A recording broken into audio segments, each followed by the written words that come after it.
When I first started my career, I met with this private equity investor. He was, and is to this day, a great private equity investor. We ended up doing some deals with him and did very well on those deals. I sat down with him one-on-one for this kind of, informational interview. And I asked him like, hey, how do I get into private equity? And his response was, look, the pathway to private equity is pretty well set. You graduate from college, you do investment banking for a couple years, you do private equity as an analyst for a couple years, you do your MBA, and then you come back to private equity and you work your way up to partner. That's kind of the pathway.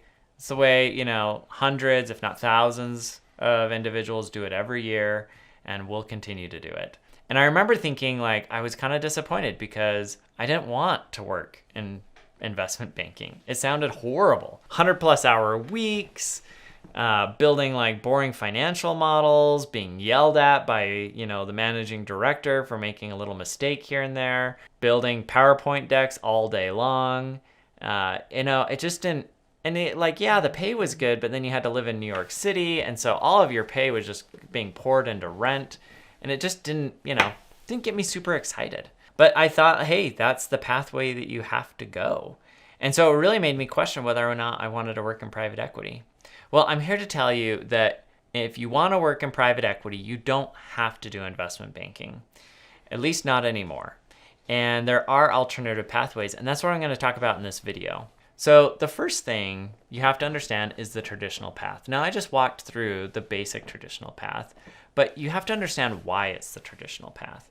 Now, in high finance, if you want to do anything interesting, the reality is the first few years of your job are going to suck. You're going to have to work long, hard hours, and you'll spend a lot of time doing things that, maybe don't add a ton of value to your own education, but there are other areas where it'll add a ton of education, both to your personal character as well as your skill development. And the reason for that is because nobody in higher finance wants to spend time training you. They want you to come ready to add value. In high finance, it's a high-paced, fast-moving, high-risk, high-pressure environment where you're dealing with tens of millions, if not billions of dollars, and your work has consequences. And there's not a lot of time to do a lot of hand-holding. And so this industry can be incredibly aggressive and fast. So what a lot of firms in high finance, whether it's hedge funds, investment banks, venture funds, private equity, etc., what they care about is that you can stand up and handle that. And so there is a bit of this meat grinder that is investment banking, where they want to see if you can go through it, earn your stripes, and perform well. When you understand that, then you can start thinking about alternative pathways, right, that can accomplish the same or similar things and provide the same or similar signals to potential employers that you are a quality applicant. One of the ways in which you can do that is a lot of private equity firms today will now hire people straight out of undergrad. Now, there aren't a lot of firms that will do that, but there are several. Funds like Summit and others that are worth taking a look at. Now, you have to be aware that what your job will entail is basically what we call smiling and dialing. It's basically a sales job, a very well-paid sales job, but a sales job nonetheless, where your job will be to basically sit at the phone and call companies all day, every day, nonstop, and get as much information about that company as possible to identify whether or not it's an interesting acquisition target. It is not a glamorous job, and not one where you're building complex financial models and doing in-depth due diligence. You might do very little due diligence and only get to do due diligence when you actually find an interesting investment opportunity. But it is a way to get into private equity without having to do investment banking. And if done well, it'll help you develop the skill of deal sourcing. Now, in my opinion, if you want to be a great venture investor, you want to be a great private equity investor, you need to be good at three things. You need to be good at picking good deals, doing due diligence, executing deals, etc. You need to be good at fundraising, but you also need to be good at sourcing deals, building out a network so that you can get access to great deal flow. And the reason for that is because if you are reliant on others to bring you deal flow, you will never get the very best deals. Private equity investors talk a lot about proprietary deal flow.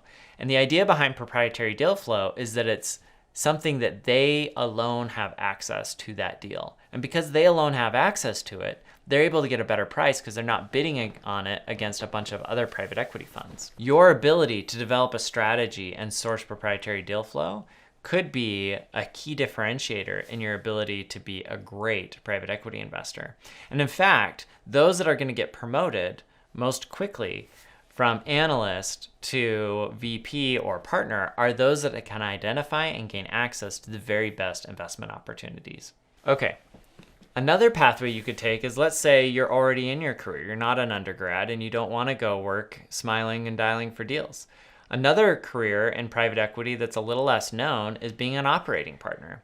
Now, I should warn you that most private equity firms do not treat operating partners with the same level of respect and compensation as the investment partners, but nonetheless, it can be an incredibly lucrative career and a really fun one, because as an operating partner, you can bring your experience in operations at another company and join a private equity firm where you parachute into these companies and help change and improve the overall operations of the business and help it ultimately succeed.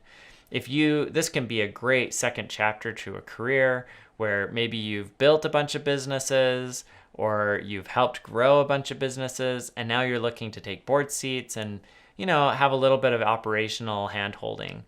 The work isn't quite as intense as working at your own company or working in a large company where you're just an employee, and you can make quite a bit of money, oftentimes getting a cut of the overall transaction in the deal. And if you pick your fund right, oftentimes those operating partners can be treated equally with the investment partners. It just kind of depends, but something to be aware of. Another opportunity could be that you lateral over from a similar career, such as working in private credit. So there are a lot of funds out there that provide debt financing to companies that are very similar to private equity. And if you understand the private credit side, particularly the mezzanine side, it can be a real advantage working in private equity and having relationships with lots of potential lenders to help you structure the best possible deal for your acquisition. Could be that you work in corporate development, where you work for a large company and you are tasked with buying other businesses.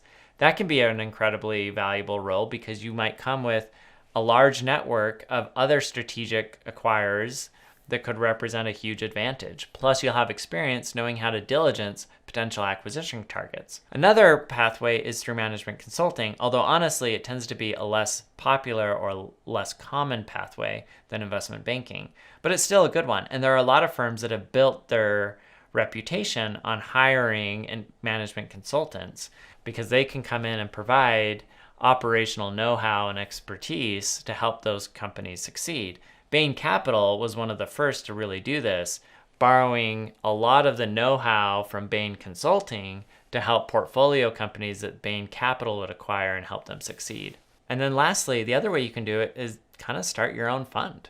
So, I meet with people all the time that have started their own small private equity shops. I have several friends that have done it. And what they do essentially is they start doing deal by deal. They put together what are called SPVs, or single purpose vehicles. They find an interesting investment opportunity. They do the due diligence. They pull together a transaction on their own, finding investors that will invest equity into the deal, and then also lining up potential debt sources to finance the other part of the deal. And by doing that, they can pull together and do their own deal through an SPV structure, thereby allowing them to start building a track record. By starting with this approach, you can do a handful of SPVs, build a track record, and then eventually raise an actual fund. Or maybe you just don't, and you become what's called a fundless sponsor into perpetuity. I know several investors, including the one I started this video with, who he's just a fundless sponsor. He doesn't have a fund, and he prefers it that way. He's got a bunch of tight-knit investors that know him, believe in him, and trust him, and will back his deals. And the advantage there is that he makes money on all of his winners, but he doesn't lose money on an overall fund basis on his losers. And so it really helps. It's really to his advantage in a lot of ways, because the beauty of being a fundless sponsor is that you make money on your winners, but you don't take quite as big of a hit on your losers as you would in a fund structure. If you think about a fund, you get paid on the overall profits of the fund, not on the individual deals. And so if you have some losers in the portfolio, that can hurt your overall profits. But if you're doing it deal by deal, then you make money on your winners and you just don't miss out on your losers. So it can end up being a lot better.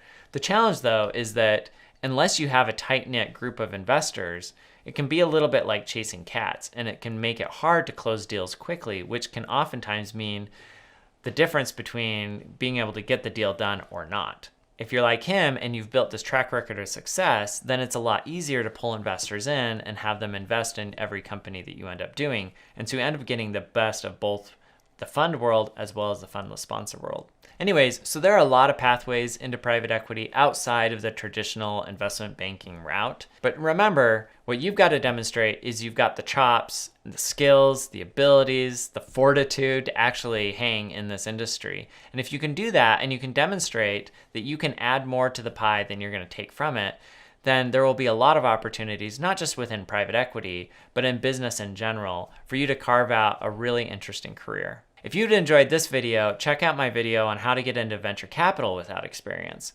It's a little bit different than private equity because the pathway to venture capital is not as clear-cut as it is to private equity, which is both a blessing and a curse. But you'll have to watch that video to learn more.